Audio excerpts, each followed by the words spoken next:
जब आपके जीवन के चारों ओर हताशा और निराशा हो, जब दुखों ने आपको हर जगह से घेर रखा हो, तब आप सच्चे मन से कृष्ण जी के नाम का दीपक जलाना और अपना सब हाल श्री कृष्ण को सुना देना।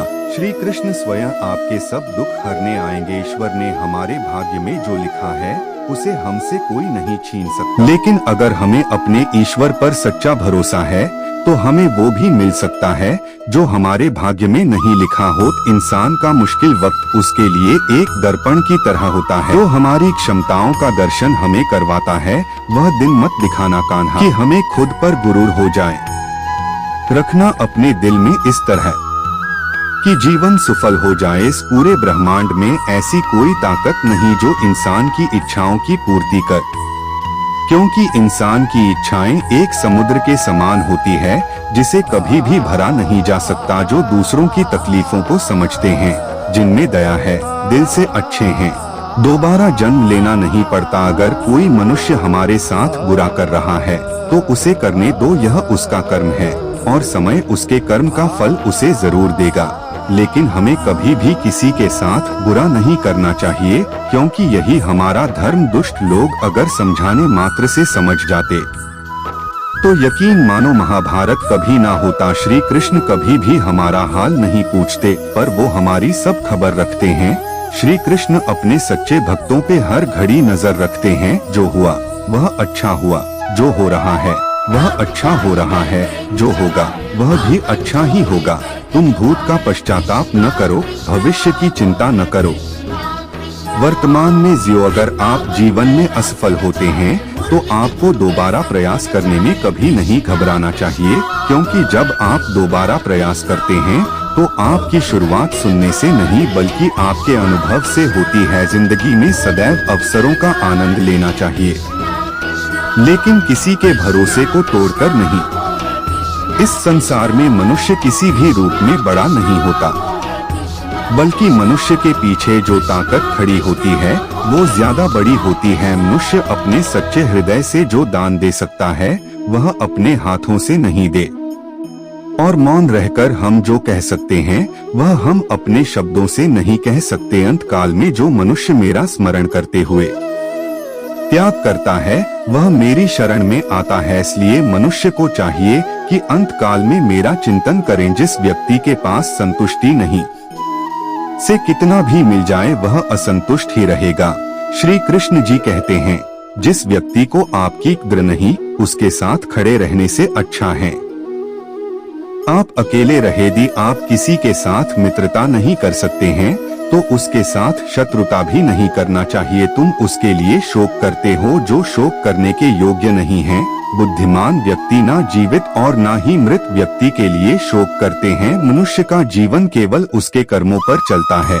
जैसा कर्म होता है वैसा उसका जीवन होता है। क्रोध की अवस्था में भ्रम जन्म लेता है।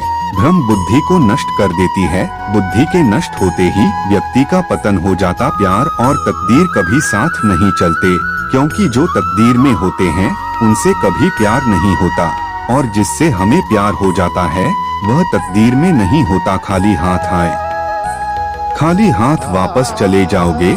आज तुम्हारा है, कल किसी और का था, किसी और का होगा। जिसे अपना समझकर मगन हो रहे हो, यही प्रसन्नता तुम्हारे दुखों का कारण है। हर कीमती चीज को उठाने के लिए झुकना ही पड़ता है। माँ और पिता का आशीर्वाद भी से एक है, वह जो सभी इच्छाएं त्याग देता है।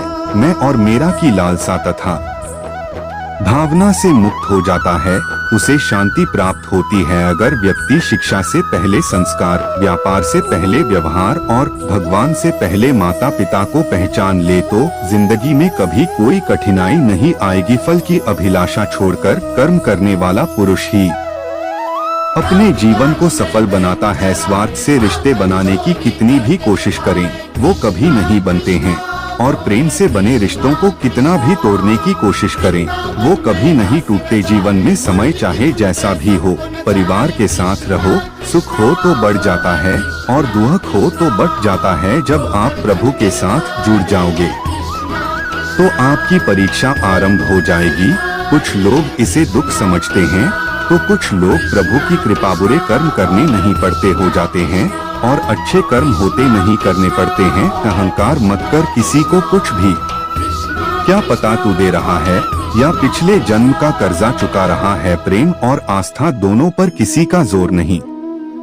ये मन जहाँ लग जाए वही ईश्वर नजर आता है। जीवन में आधे दुख इस कारण जन्म लेते हैं क्योंकि हमारी आशाएं बड़ी होती है। लोग कहते हैं अपनों के आगे झुक जाना चाहिए, किंतु सच बात तो यह है जो अपने होते हैं वह कभी झुकने नहीं देते। इस संसार में मूर्ख व्यक्ति, अधर्मी, अज्ञानी व नास्तिक प्रकृति का व्यक्ति मेरी शरण स्वीकार नहीं कर सकता। जीवन में आधे दुख इस कारण जन्म लेते हैं क्योंकि उनसे आशाएं बड़ी होती है। इन आशाओं का त्याग करके देखो, जीवन में सुख ही सुख है। जो दूसरों की तकलीफों को समझते हैं, जिनमें दया है, दिल से अच्छे हैं, उन्हें दोबारा जन्म लेना नहीं पड़ता। यदि कोई व्यक्ति प्रेम से, भक्ति से पुष्प, फल, जल भी मुझ पर चढ़ा दे तो उसी भाव से उसे स्वीकार करता हूँ, वह मेरा प्रिय भक्त होता है।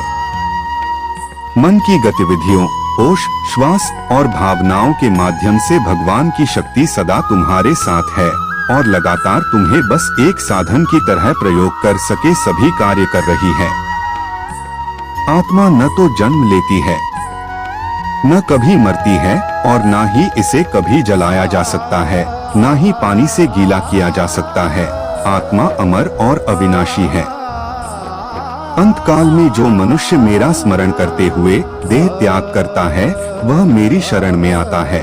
इसलिए मनुष्य को चाहिए कि अंत काल में मेरा चिंतन करे। जो अपने मन पर नियंत्रण नहीं रखता वह स्वयं का शनै शनै शत्रु बनता जाता है। यदि प्रेम का मतलब सिर्फ पा लेना होता तो हर हृदय में राधा कृष्ण का नाम नहीं होता। कृष्ण ने राधा से पूछा, ऐसी एक जगह बताओ कि जहाँ मैं नहीं हूँ। राधा ने मुस्कुरा के कहा, बस मेरे नसीब में।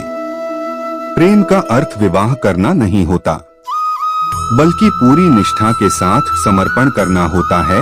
राधा कृष्ण का मिलन तो बस एक बहाना था, दुनिया को प्यार का सही मतलब जो समझाना था। श्री कृष्ण कहते थे, प्रेम का अर्थ पाना नहीं किंतु उसमें खो जाना है। राधा के सच्चे प्रेम का यह इनाम है। कान्हा से पहले लोग लेते राधा का नाम है राधे राधे।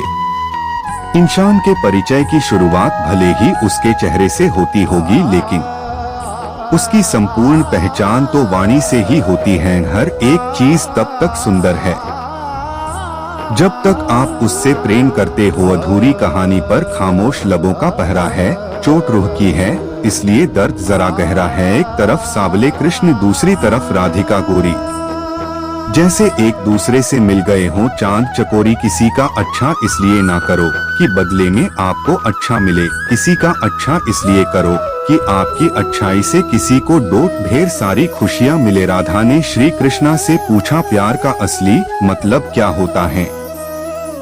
श्री कृष्णा ने हंस कर कहा, जहाँ मतलब होता है वहाँ प्यार ही कहाँ होता है। कान्हा को राधा ने प्यार का पैगाम लिखा तो बुरा मत मानना, लोग उसी पेड़ पर पत्थर मारते हैं जिस पेड़ पर ज्यादा मीठे फल होते हैं।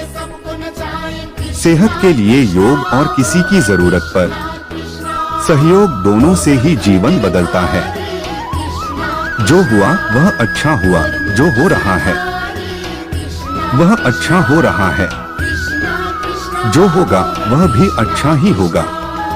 तुम भूत का पश्चाताप न करो, भविष्य की चिंता न करो, वर्तमान चल रहा है। व्यक्ति जो चाहे बन सकता है यदि विश्वास के साथ इच्छित वस्तु पर लगातार चिंतन करे। यह सच बात है कि भूल करके इंसान कुछ सीखता है, परंतु इसका यह मतलब नहीं कि वह जीवन भर भूल करता रहे और कहे कि हम सीख रहे हैं। जो रास्ता ईश्वर ने आपके लिए खोला है उसे कभी भी कोई बंद नहीं कर सकता। जब आप दूसरों के लिए अच्छा चाहते हैं तो वही अच्छी चीजें आपके जीवन में वापस आती है। यही प्रकृति का नियम है। निर्बलता अवश्य ईश्वर देता है, परंतु मर्यादा मनुष्य का मन खुद निर्माण करता है। धर्म केवल रास्ता दिखाता है, लेकिन मंजिल तक तो कर्म ही पहुंचाता है। सदैव सदेह करने वाले व्यक्ति के लिए प्रसन्नता ना इस लोक में है, ना ही कहीं और है।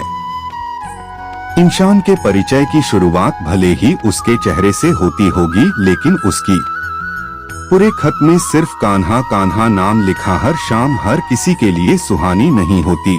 हर प्यार के पीछे कोई कहानी नहीं होती, कुछ असर तो होता है दो आत्मा के मेल का, वरना गोरी राधा सांबले कृष्णा की दीवानी न होती। सुना है कोई और भी चाहने लगा है तुमको, अगर हमसे बढ़कर चाहे तो उसी के हो जाना दो अक्षर आधार जगत के ये अक्षर अनमोल। राधे राधे बोल रे मनवा, राधे राधे बोल, प्रेम की केवल सुंगध होती हैं।